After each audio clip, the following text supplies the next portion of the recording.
ولكن العمى بعيونك شو دب؟ شلون واحد بنص الطريق ولا ليش واقف قدام الباص؟ انا كثير اسف، بس صدقني مو بايدي، غصب عني. لك شلون مو بايدك في زلمه على الان فوق ووضعه كثير خطير، بجوز يسحط باي لحظه ويموت على غفله. ما فهمت عليك، وين يعني فوق؟ هونيك فوق هديك الصخره. الزلمه لا قدران ينزل لتحت ولا يتحرك.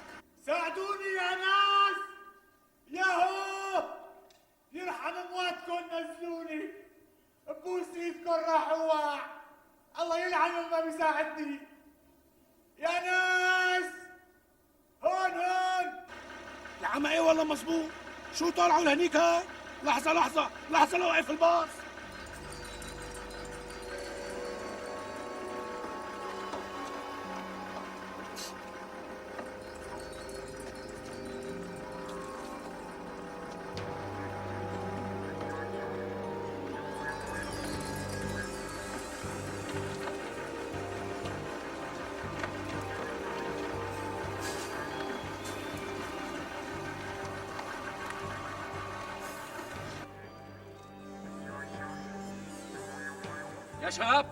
يا شباب اتفضلوا لعنا، اتفضلوا ارتاحوا، اهلا وسهلا فيكم، تفضلوا يا شباب، اهلا وسهلا بالخان مان، اهلا وسهلا بالشباب، تفضلوا يا اهلا وسهلا. يا لطيف شو القصة؟ لك بعدني هيك يا لطيف.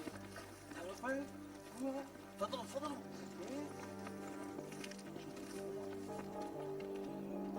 العمى على هالوقفة الملعونة. معلمي هذا اذا حدا بده يطلع عنده شلون بده يوصل له؟ والله ما رح يقدروا يوصلوا له الا يفوتوا بهذا الفج ويفضلوا حوالي كل هالصخره يوصلوا لفوق. يا لطيف على هالعلقة، هذا اكيد مجنون ما في كلام. يا اما بده ينتحر. لو كان بده ينتحر كان زت حاله من اول ما وصل، ما كان استنى لهلا. مزبوطة وجهة نظر صحيحة 100%. ليكون رياضي من هواة تسلق الجبال وقام عليه وما عاد يعرف كيف ينزل. يا اما رح حاله وعم يكتشف له شي شغله، يا اما عامل له شي عمله وهربان، اذا بدكم هلا باخذ اسمه بضربه على الفيش. هلا وقت الفيش انت الثاني مو لينزل بالاول. يا جماعة أكيد هذا شاعر طلع يستلهم شي قصيدة قام عليه والله علّه. معقولة والله، لأنه الشعراء لهم هيك فصول غريبة. اتفضلوا يا شباب، تفضلوا استريحوا هنيك، اهلا وسهلا فيكم، باين الشغله مطوله. عفوا شو عم تسوي يا استاذ؟ عم حاول اتصل بالسلطات. لا تتعب حالك، هون خارج التغطيه، على كل حال نحن بعتنا سياره هلا حتى تجيب فرقه الطوارئ. تفضلوا يا شباب. لوين يعني؟ على الاستراحه. في استراحة هون؟ إيه لكن طبعا. وين الاستراحة؟ ليك ولا ها؟ لك صار لي 3 سنين على الخط، بعمري ما وقفت هون وشفت في استراحة. ايه معك حق، ما صار لنا فاتحين شهر. تفضلوا يا اهلا وسهلا فيكم. تفضلوا يا مسهلين. تفضل معلم.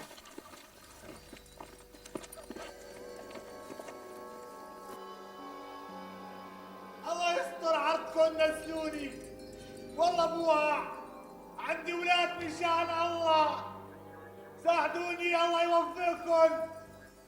يوفقكم ساعدوني، يرحم امواتكم، يخليكم اهلكم واولادكم. اهلا وسهلا مرحبا. يا مرحبا. شو رايكم بالاستراحه؟ 5 نجوم ما هيك؟ ما باشي والله حلوة. يا اهلا وسهلا مرحبا فيكم يا حسن. ايوه معلم. الله يرضى عليك، شوف شباب شو بيطلبوا. ايه على راسي. اهلا وسهلا مرحبا، حالة البرد. تفضل. يا ميت مرحبا. اهلا وسهلا. ليتني يا شباب، يا ابو كاميرا يا استاذ، انا هون الله يستر عراضكم نزلوني، ما عم بقدر بتحرك، الله يرحم عريب، مشان الله نزلوني. ايه هون حاول الله يوفقكم. لك نحن هون رد علي، عم تسمعني؟ عم بسمعك. لك شو طالعت لفوق؟ امر الله.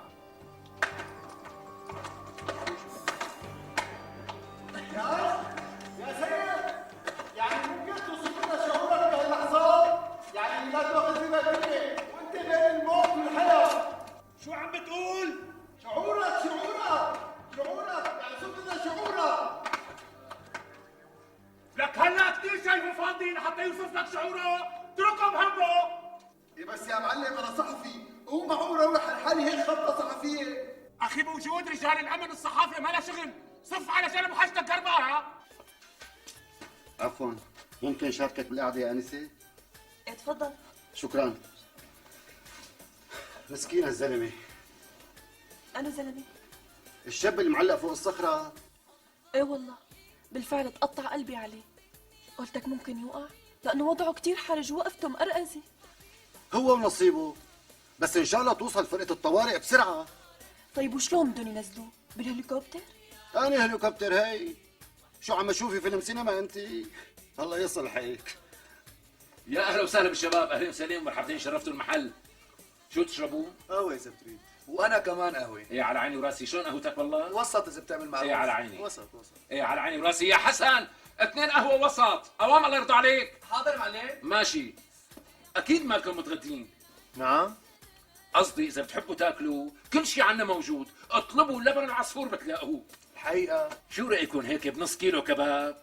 عندي جوا لحام على كيفكم، الله وكيلكم كان يشتغل بالشيراتون. طالما هيك جيب لنا نص كيلو كباب. يا حسن امور معلم. الله يرضى عليك، نص كيلو كباب لهم مع سلطه ومتبل ومخلل وشويه طراطور.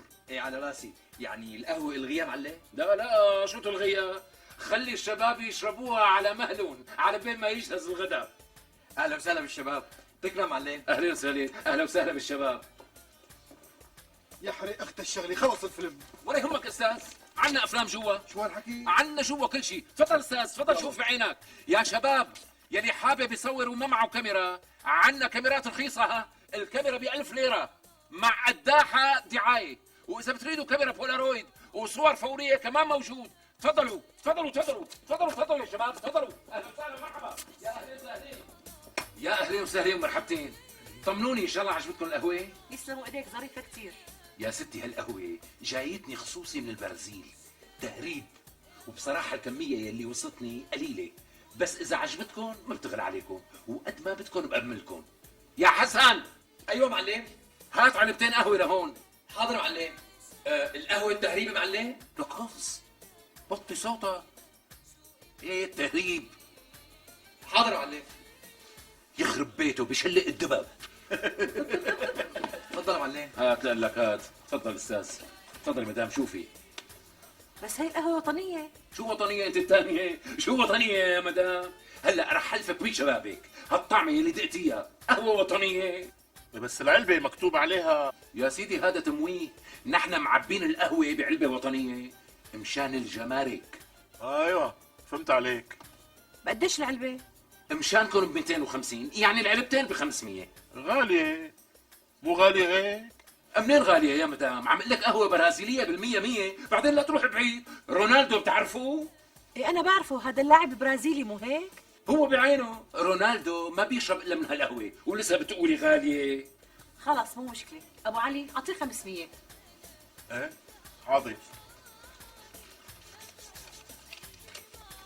معوضين ان شاء الله. يسلم وديات. الله يسلمك. يا حسن هات كيس نايلون الله يرضى عليك.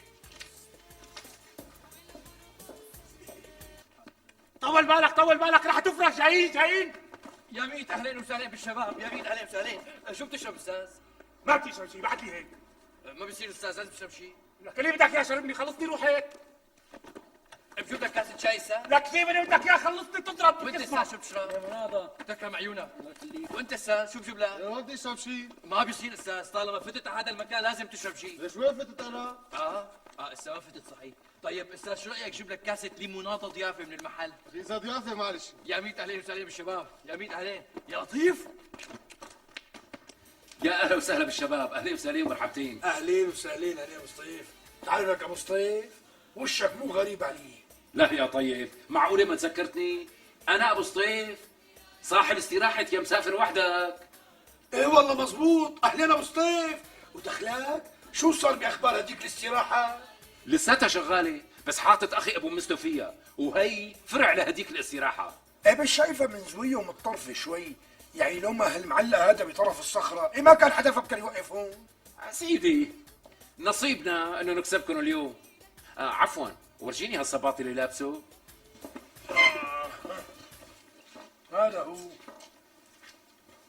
شو جرى طبيعي؟ هيك بيقولوا. اللهم اجعله طبيعي. قوم حبيبي قوم، لك قوم. لوين؟ هذا ما له علاقة بالجلد منوب، قوم لك. لوين؟ عندي جوا صباط. اما شو صباط؟ قوم لك قوم قوم حتى بس تشوفه. انا مو لازمني. اخي شم ولا تدو، قصدي تفرج ولا تشتري. ما راح اضربك على ايدك واقول لك اشتري. وعلى فكره كله تهريب. تهريب الله وكيلك. امشي لقلك امشي. قوم ابراهيم بركي بتلاقي صباط على ياسك قوم تعال تعال بلاقي بلاقي. يلا تفضل حبيبي تفضل. على راسي. الله خليكم معي شباب، بركي اذا وقع بنحاول نستلقيه. طول بالك. يا اهلا وسهلا ومرحبا، صحتين وهنا ان شاء الله. على قلبك حبيبي. يا اهلا وسهلا، شلون شفت لي الكبابات؟ والله تمام، الله يسلمك. تمام، يخلي لي اياك، صحة وهنا ان شاء الله، مطرح ما يزري يمري. على قلبك. شو هاد؟ ليش هيك دقنا؟ خير شو فيها؟ شلون شبهها؟ كأنك مالك حلقة من زمان. عندي حساسية ما عم بقدر احلقها. لا لا لا لا، طبيعة وشك عادية كتير مثل كل هالبشر، بس العطل من نوع ماكينة الحلاقة اللي عم تستعملها. ثواني بس يا حسن. ايوه معلمي. الله يرضى عليك، فوت جيب لي ماكينة الحلاقة الهولندية اللي اجتنا امبارح. ايه حاضر. التهريب معلم. إيه طبعا التهريب لك. اوام الله يرضى عليك اوام. حبيب شباب حاضر معلم. يا اهلا وسهلا مرحبا. عفوا يا اخ، ممكن تغير لنا هالشريط؟ انصر على راسنا. يا على عيني وراسي، تكرم يا انسه، عن اذنكم هاللحظة. يلا يلا مريني مدوزيل. عفوا ممكن تغير هالشريط؟ إيه تحت امر عيونك انا، شو بتحبي تسمعين مدوزيل؟ عندك شرايط لنجوى كرم؟ لكن انا اللي عندي يا ستي، في عندي العاصي الحلاني ونجوى كرم وزين العمر ونوال الزغبي وصباح فخري وديانا حداد وغيرهم كتير. طيب حط لنا عاشقة لنجوى كرم. سلامة قلبك ان شاء الله، يا على عيني براسي. وينك يا حسن؟ ايوه معلم. الله يرضى عليك، غيرنا هالشريط وحط الشريط عاشقة لنجوى كرم. ايه اوام. عاشق يا معلم. الله معك. حاضر يلا معلم. يلا اوام لك. يا اهلا وسهلا مرحبا.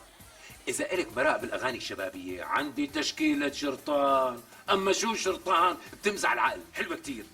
إذا بتحبي تشوفي. لا يسلموا، عندي إياهم كلهم. طيب على راحتك ما تضايقي. على فكرة مدموزيل، عندي مجموعة مكياجات بتهبل هبل، بتهوس هوس، وكلها تهريب. بقى شو رأيك تشوفي يا مدموزيل؟ ايه بس أنا هلأ يعني. يا ستي أنت شوفي بس، مو خسرانة شيء. لا وكلها ماركات ها. عندك عدسات ملونة؟ لكن وصلتني عدسات طليانية من مختلف الألوان. يا حسن. ايوه معلم. هات علبة مكياج دنماركية بسرعة الله يرضى عليك، وجيب لي كتالوج العدسات اللاصقة. حاضر. مع ماكينات الحلاقه معلم. ولك يا خبي ماكينات الحلاقة لهديك الطاولة، المكياج لهون. حاضر حاضر معلم. بدك كريم تغذية للبشرة مدموزيل؟ بس هذا بده وصفة طبية. حطي بالخرج، شو عم نعمل نحن هون لكان؟ يا حسن. وينك يا ابني، عم تسمعني؟ ايه والله عم بسمعك، من زمان عم بسمعك، احكي خلصني. حاول تسلتنا احنا مشان اذا وقعت نستدعيك، فهمت؟ يا سيدي هذا قلم فرنسي أصلي، خذ جربه. الله وكيلك بيطلع الحرف العربي فيه كأنه فرنسي. شو الاسم الكريم؟ حمدان. حمدان، وسبت حمدان، وسبت نعام. شوف الخط يا حمدان. حمدان. قسما بالله طلعت كأنها متران. تفضل. عوضين 100 ليرة، حيلا قطعة ب 100 ليرة، حيلا قطعة ب 100 ليرة، يا 100 أهلين وسهلين، حيلا قطعة ب 100 ليرة، معجون أسنان، عطورات، هي تحت أنا فيها 100 ورقة، هات 100 ورقة وكذا. معلم خذ محارم بودرة 100 ليرة يا عالم. معلم طمني خير، شو صار معك؟ فرقة الطوارئ رح تصل. شو الحكي؟ يا سيد ابراهيم. نعم الصيف. لحظة زفريد الله يرضى عليك. نعم. اخلي لي الموقع واصرف لي جماعتك، فرقة الطوارئ رح تصل، ما بدنا نعطلون. يلا شباب عوفي. يلا يا شباب شرفوا على الباص، شرفوا رح نطلع. يلا ما بدنا نتفرج على هذا الزلمه اللي على الان بالشمال. هلا وقت الفجر، خلينا نوصل على بيتنا على بكير. يلا يلا تفضلوا شرفوا يلا.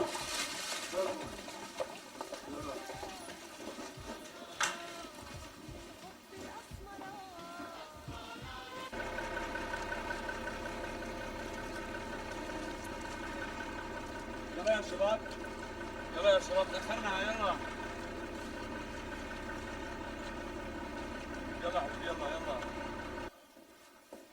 طولت علي يا معلمي. ايه والله حسيت عظامي رح تتكسر وانا مجلود فوق على هالصخره. لك معليش بدك تتحمل، شو بدك تساوي يعني؟ لقمة الخبز بدها تعب، ما في شيء بيجي بالهين. بعدين لا تاخذني يا ادهم، انت عم تلط 500 ليره على ساعه هالزمان يلي عم توقفها فوق، قليله يعني ال 500. بسيك خود.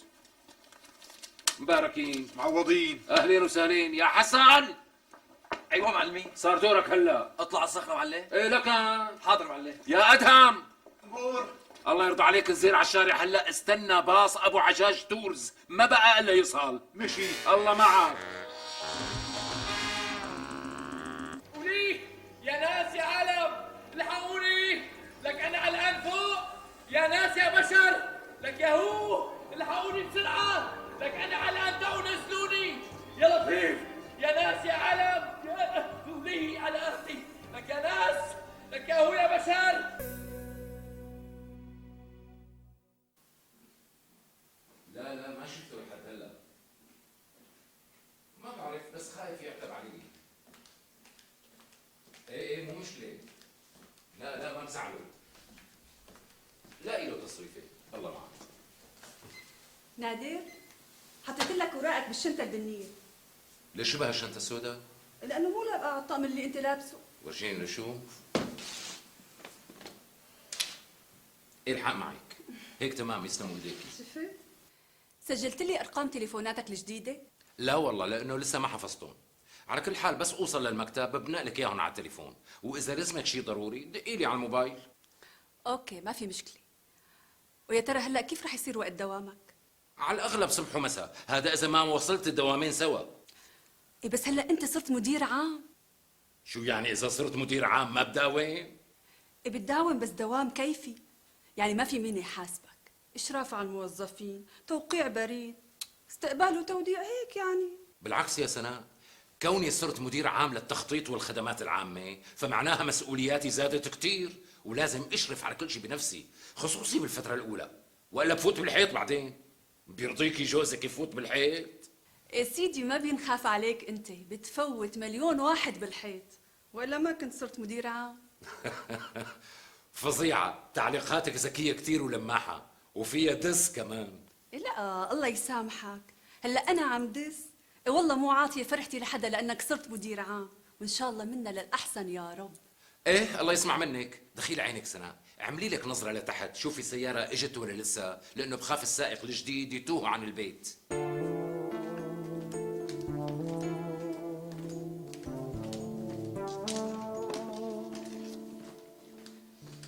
شايفه سياره مرسيدس سودا واقفه تحت، ما بعرف اذا كانت هي. إذا مرسيدس سودا معناتها هي. هلا هي صارت سيارتنا؟ ايه نعم يا ستي، ولسه في وحدة تانية على الطريق، بس عم يعملوا لها شوية صيانة. ولي ما في سياره؟ ولو معقول يكون ما في، بس لسه ما اخذنا كل السيارات اللي كانت مع المدير السابق، ومعلومك مو حلوة نسحبهم منه دفعة واحدة، عم نسحبهم واحدة ورا واحدة. يلا حبيبتي انا بدي امشي، بدك شيء؟ بدي سلامتك. وينك نادر وانت عم تركب سيارتك؟ اعمل لك تطليعه على البرندات اللي حوالينا وليش بقى؟ حتى يشوفوك رفقاتي، لاني امبارح خبرتهم انه اليوم رح توصل سيارتنا الجديده مع السائق. امرك يا ستي، واذا بتريدي بخلي شوفير يطرق له كم زمور قبل ما نمشي. طبعا بيكون احسن. خاطرك. مع السلامه، الله معك. يا الله. مهون.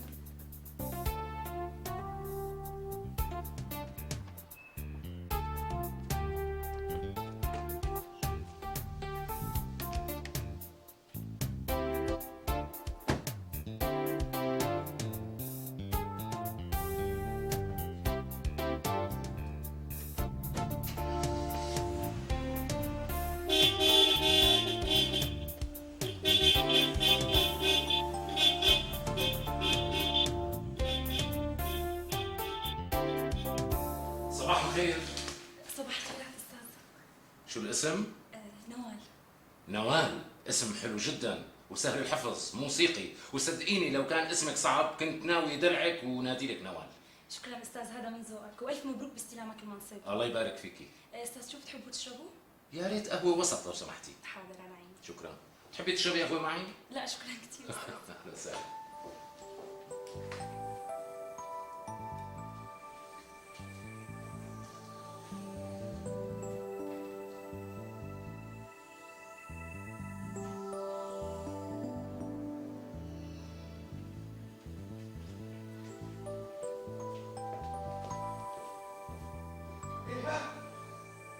انا من الاول قلت لحالي انه هذا المنصب ما بيلبق الا للاستاذ نادر. بتعرف يا استاذ انك منور مكتبك الجديد. ما شاء الله عليك يا نادر بيك على هالقدر والاكابريه يلي عم بتشر منك شر. فعلا فعلا انه كتفكم راتب والعظمه بتلبق لكم. سعيد، مرني نادر بيك. انت لكم مدير صرت قايل هالكلام؟ صدقني يا نادر بيك انا لا بعمري جاملت ولا نافقت، انا بحكي الحقيقه، الحقيقه وبس. لكن خلينا بالشغل.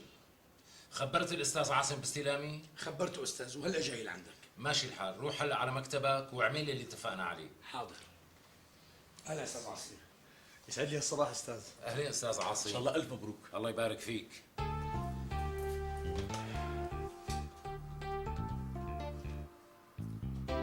استاذ برهان صباح الخير.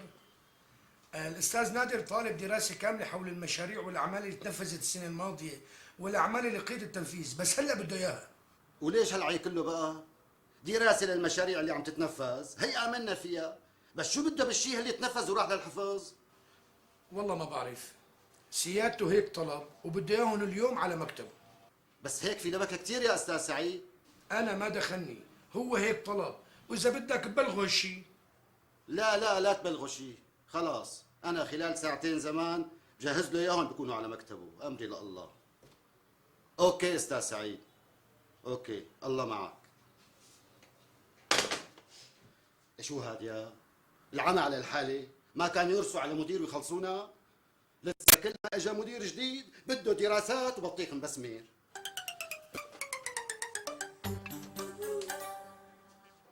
الو خالد، تعال عندي بسرعة. شو هاد يا؟ شو هالفوضى هي؟ والله العظيم مالي فاهمان شي من شي، عباس مخلوط بدباس. لا والنهفة انه تقارير المهندسين عم تتناقض مع تقارير الخبراء. وجهات نظر استاذ، وجهات نظر. لك شو وجهات نظر؟ قال وجهات نظر قال. لك مديرية تخطيط هي وخدمات عامة، مو مسلسل تلفزيوني رمضاني. قال وجهات نظر قال. طيب إذا حطينا خبراء فنيين حتى يشرفوا على المتعهدين والورشات، ما بيكون أحسن؟ من أي ناحية استاذ؟ من كل النواحي. يعني على القليلة المتعهد رح يحس إنه في حدا فوق راسه وبيشتغل بضمير وما بيسيبها. ما بنستفيد شيء استاذ، لأنه الأستاذ أكرم المدير السابق عمل نفس الشيء بالضبط. إيه، وشو كانت النتيجة؟ كانت النتيجة أعباء مالية إضافية للدائرة، وسببت عجز بالموازنة، والخبراء اللي عيناهم اتفقوا مع المتعهدين وصاروا خوش بوش من وياهم، وصاروا ينفعوا بعض، وللأسف ما قدرنا نمسك عليهم ولا ممسك. لا حول ولا قوة إلا بالله. لكن كيف بدنا نضمن إنه تنفيذ المشاريع عم يتم بالمواصفات الفنية اللي بدنا إياها؟ هو بالعادة نحن أستاذ بنشكل لجنة لتسليم المشروع، وهي اللجنة هي اللي بتحدد إذا كان التنفيذ مطابق للمواصفات والشروط أو غير مطابق. طيب شو بيضمن إنه هاللجنة ما تتفق مع المتعهد ويسلمونا مواصفات على الورق بس؟ حاكم اللجان صار ملعون كتير، وإذا بدك تميع قضية شكل لجان. والله يا سيدنا هذا الشيء تابع لحكمتك بتشكيل اللجان. حكمتي؟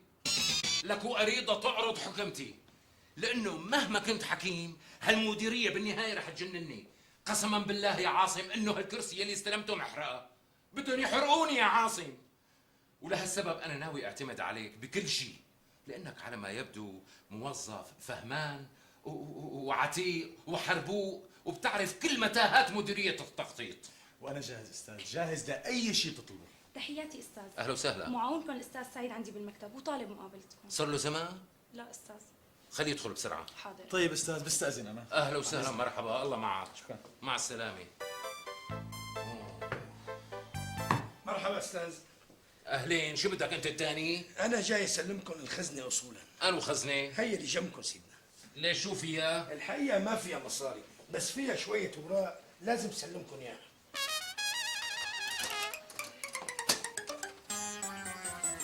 تفضل استاذ، هي كل محتويات الخزنه. شو هدول؟ شوفت عينك 3 ظروف، اخضر ازرق احمر. ما اختلفنا على الألوان، بس شو فيهم؟ سيدي هذا عرف عام عم بتورثوه المدراء اللي عم يقعدوا على هالكرسي بمديريه التخطيط والخدمات العامه. ما فهمت عليك، اشتراح.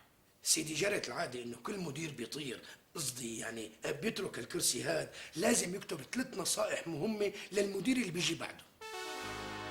ايوه. وشو نوع النصايح بقى؟ الحقيقة أنا ما بعرف، بس ترتيبهم حسب الأهمية، الأخضر فالأزرق فالأحمر، ولازم تفتحهم بالترتيب هذا، هيك جرى العرف. يعني يفتحون هلا؟ لا لا مو هلا أستاذ، هدول بس للطوارئ والزنقات. والله هي سمعة جديدة.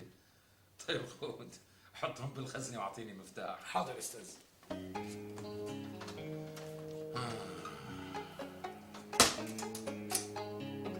شرف أستاذ. يعطيك العافية. الله يعافيك.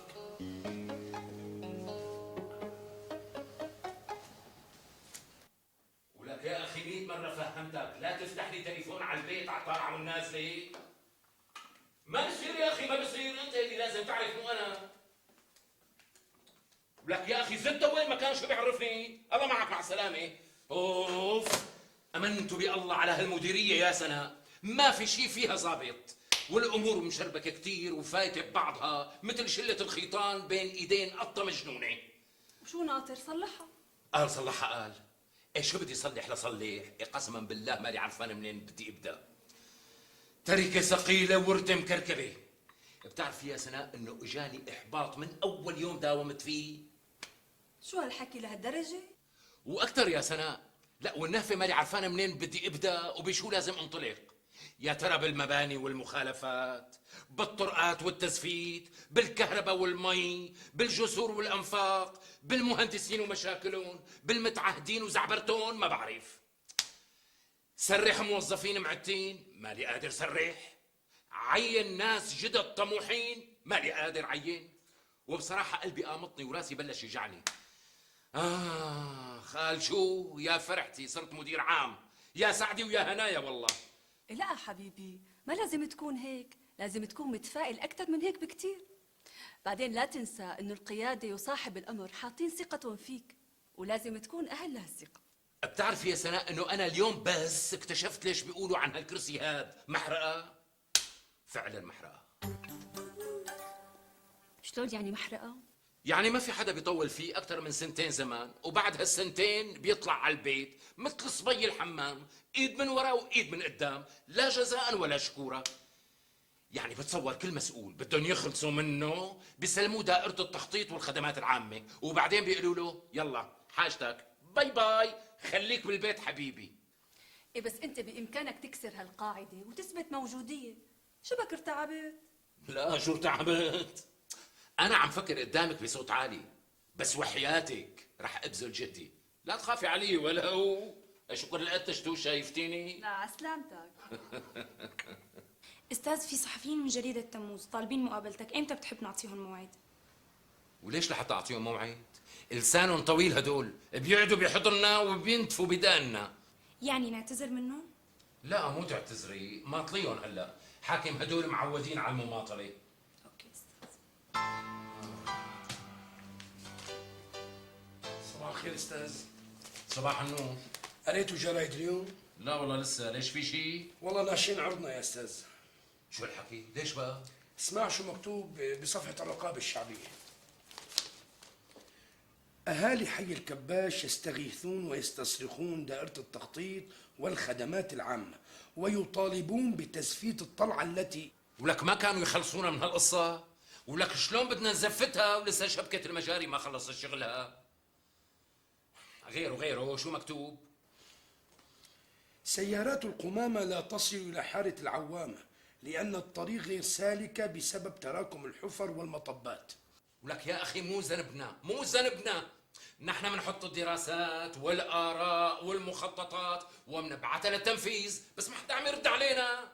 كل دائرة بتحط أوامرنا واجتهاداتنا بالدروج وبتسكر عليها وبتنساها.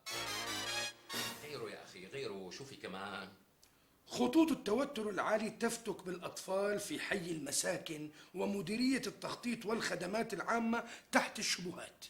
لا حول ولا قوة إلا بالله. ولك يا أخي صرنا باعتين 100 كتاب للكهرباء مشان ينقلوا العواميد أو يمددوا الكابلات تحت الأرض، ما كانوا يردوا. لك ما ردوا، شو بنعمل لهم يعني؟ بنقطع راسهم؟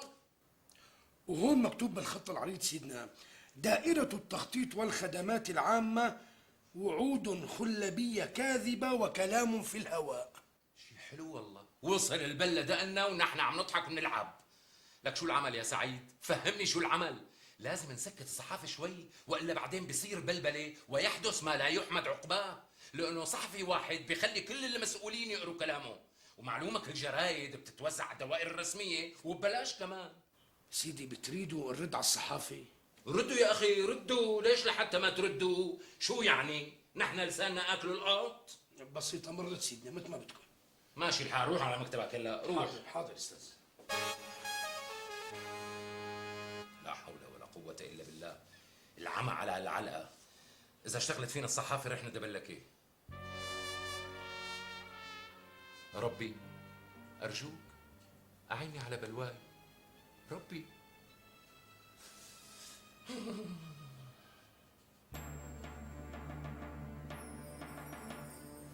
يمكن صار الوقت مناسب حتى افتح الظرف الأخضر وشوف شو فيه. يمكن.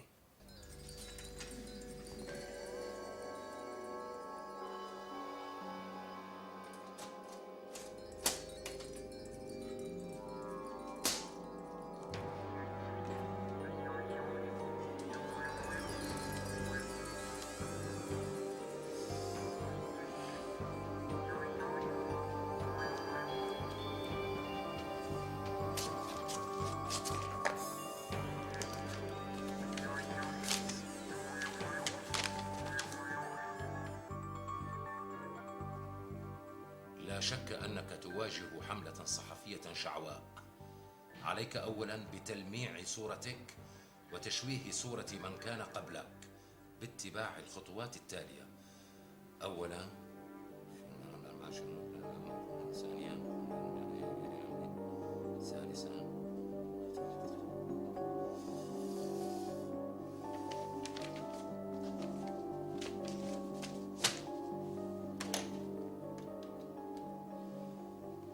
الو سعيد، الله يرضى عليك اطلب لي كل المدراء الاجتماع عاجل واستدعي الصحفيين. ايه صحفيين من كل المؤسسات الاعلاميه. نعم يا سيدي سميه اجتماع المكاشفه والمواجهه. نعم الله معك.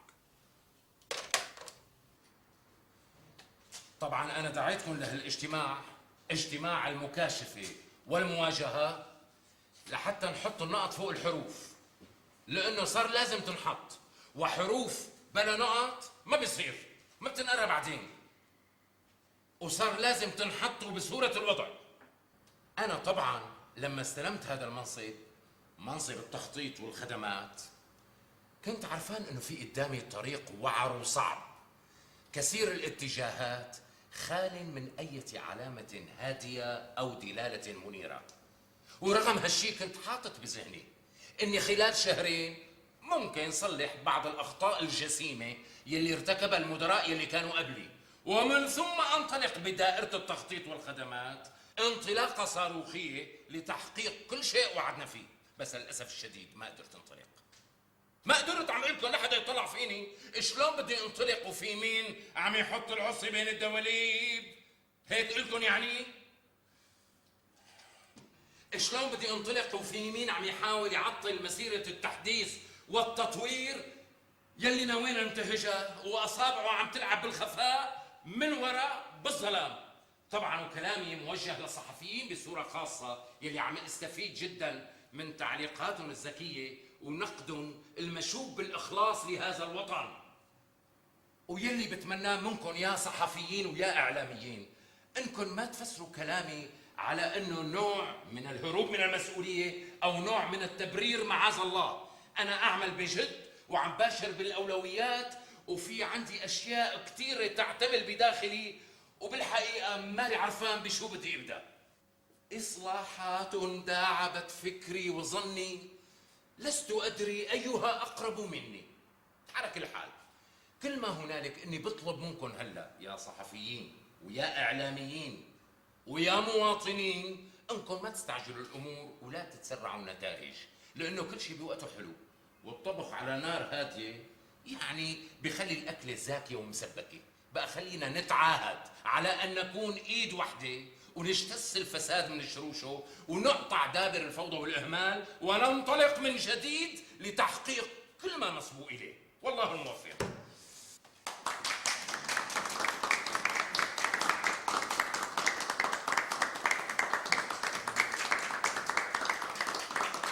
هي شوهنا صورة اللي قبلنا، بقي علينا نلمع صورتنا. استاذ في صحفي اسمه غالب بده يقابلك. خليه يدخل فورا. حاضر استاذ.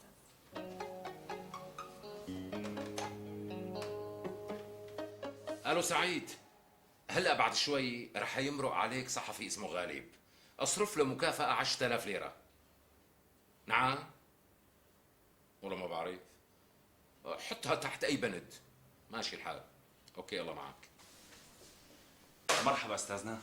اهلا وسهلا استاذ غالب. اهلا وسهلا مرحبا اهلين. تفضل ارتاح. شكرا. ان شاء الله عجبك الاجتماع. على ما اعتقد كنت حضرتك بالاجتماع. كنت موجود وعجبني كثير الاجتماع، وبهذا الاجتماع بصراحة حطيت النقط فوق الحروف. طبعا يا اخي كان لازم تنحط. المهم هلا انا ناوي بهاليومين اعمل جولات ميدانية على مواقع العمل والورشات بنفسي، ويمكن شارك مشاركة فعلية مع العمال والفعالة. وصدقني هالشغلة نابعة من صميمي، يعني عدم المؤاخذة مو بروزها ولفت نظر، بالعكس تماما. أنا حابب أضرب أمثولة وقدم قدوة. بعدين شو رح أنقص؟ يعني بشطف الشوارع وأنا اسمي نادر بيك تلتوعة، وبرجع لورا مكتبي وأنا اسمي نادر بيك تلتوعة. بقى برضاية عليك هيك جولة لازمها تغطية صحفية وإعلامية مناسبة. ولا يهمك استاذ، فيك تعتمد علي بهي القصة. رح زبط لك مصورين وصحفيين واطرش خبر بكل الصحف والمجلات. برافو عليك استاذ غالب، هلا بديت تفهمني. صحيح قبل ما انسى، وانت طالع مر على الاستاذ سعيد، لانه يعني في هيك مكافأة صغيرة تارك لك اياها. هي صحيح مو من قيمتك، بس معلش كرمال خاطري ارجوك تقبلها. يسلموا ايديك استاذ نادر، ما بدنا غير سلامتك. شو عم تحكي انت؟ حقك هاد حقك، مالي من نية عليك منوب. انت بتستاهل كل خير. ولو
بتعرف نادر، كتير طالعة صورتك حلوة قدام سيارة الشطف.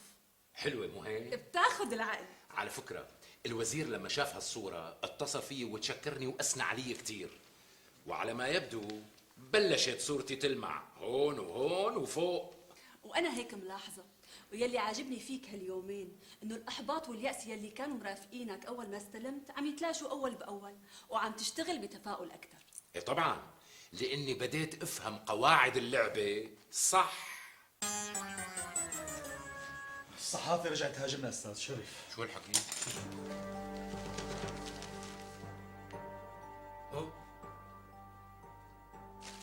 لك يخرب بيتهم وبيت بيتهم، شو أكالين ونكارين. لكن عم شو صحف هي؟ مالها شغلة بالبلد غيري؟ اللهم أنزل السكينة والهدوء على نفسي يا رب يا رب. ماشي الحال، روح لمكتبك انت، روح. امرك. لا حول ولا قوة إلا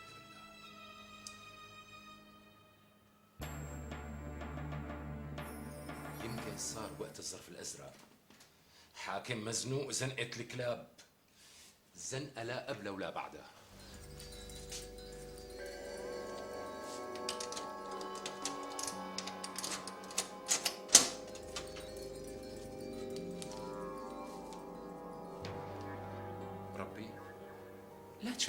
الأعداء. أرجوك ربي.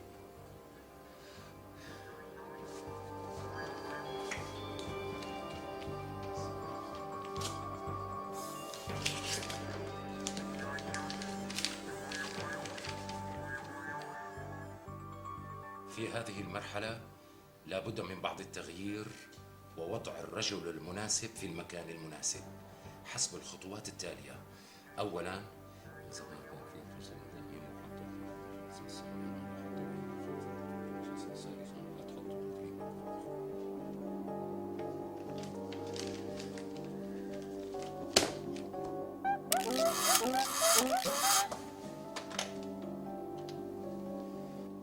يا أستاذ سعيد، اطلب لي الموظفين والمدراء لاجتماع عاجل واستثنائي وفوق العادة فوراً.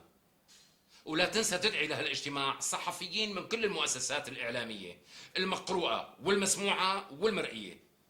ماشي الحال. الله معك، مع السلامة.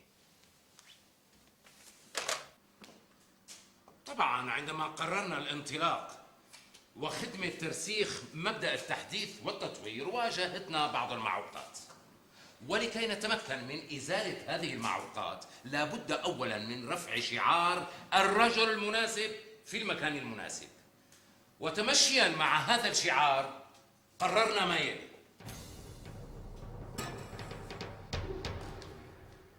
أولاً إعفاء مدير التسفيت والتعبيد من منصبه. ثانياً إعفاء مدير الشطف من منصبه. ثالثاً إعفاء مدير التراخيص من منصبه. رابعاً إعفاء مدير المشاريع من منصبه. خامساً تعيين مدير الشطف السابق كمدير للتسفيت. سادساً تكليف مدير التسفيت السابق بتسيير إدارة الشطف. سابعاً تكليف مدير المشاريع السابق بتسيير أمور إدارة التراخيص. ثامناً تعيين مدير التراخيص السابق مديراً للمشاريع. تبلغ هذه القرارات من يلزم لتنفيذها. يعطيكم العافية.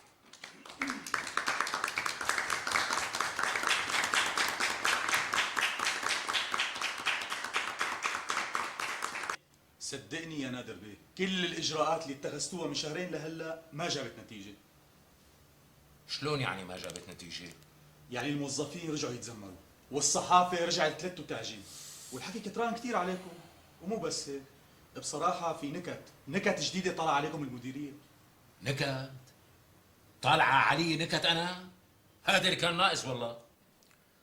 يعني بصراحة أستاذ، الوضع العام ما مريح أبدا، بالعكس مكركب تماما. ومشان هيك لازم تتخذوا إجراءات إسعافية سريعة لتفادي الأزمة. يا أخي شو لازم أعمل؟ فهمني عاصم. حطيناها واطية للصحافة وعملنا لها واجب وقيمة، قامت فاتت لبيتنا ولحست زيتنا ونزلت بساحلنا سف. غيرنا وبدلنا بها الموظفين، قاموا مرقوا وانجلقوا واعتبروا مسايرتي إلهن ضعف تشتشي. من راسل الوزارات ما بردوا علينا، من راسلهم حتى نتساعد سوا ما في جواب، كأنهم مو قابضيننا. منرسم خطط بكبوها بالزبالة، منقدم اقتراحات لخدمة هالبلد بيردوا لنا اياها كأنهم هن الجهة الأعلى ونحن الجهة الأدنى. منعمل محاضرات، منزور محافظات، منطور أدوات، منخترع نظريات، ولا حدا سائل ولا حدا فارقة معه. لا، والكل بيتنصل وما حدا بده يساعد. بقى قل لي يا عاصم شو الشيء اللي لازم أعمله وما عملته؟ قل لي مشان الله يا عاصم. والله انتو أدرى يا سيدي، بس المسألة خطرة وبدها حل جذري. ماشي الحال يا عاصم، ماشي الحال. اتركني لحالي، روح على مكتبك. على عيني.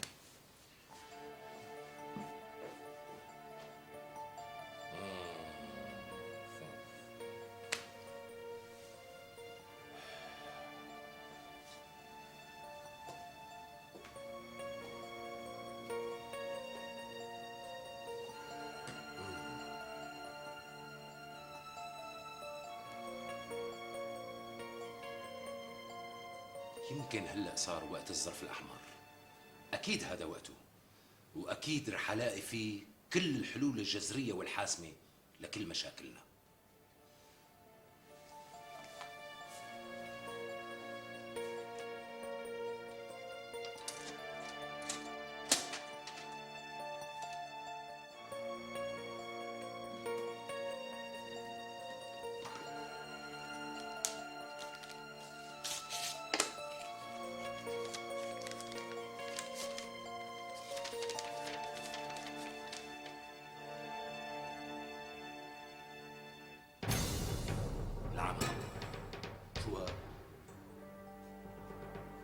أيامك فوق هذا الكرسي أصبحت معدودة، لأنك استنفذت كل ما يمكن اتخاذه من إجراءات.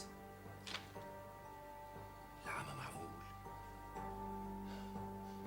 أصبح لأطلع بشرف قبل ما تصير لها شي ضحكة. يا هشام، لقطتك بعيدة، فوت زوم إن على وشي، بدي وشوش الجمهور.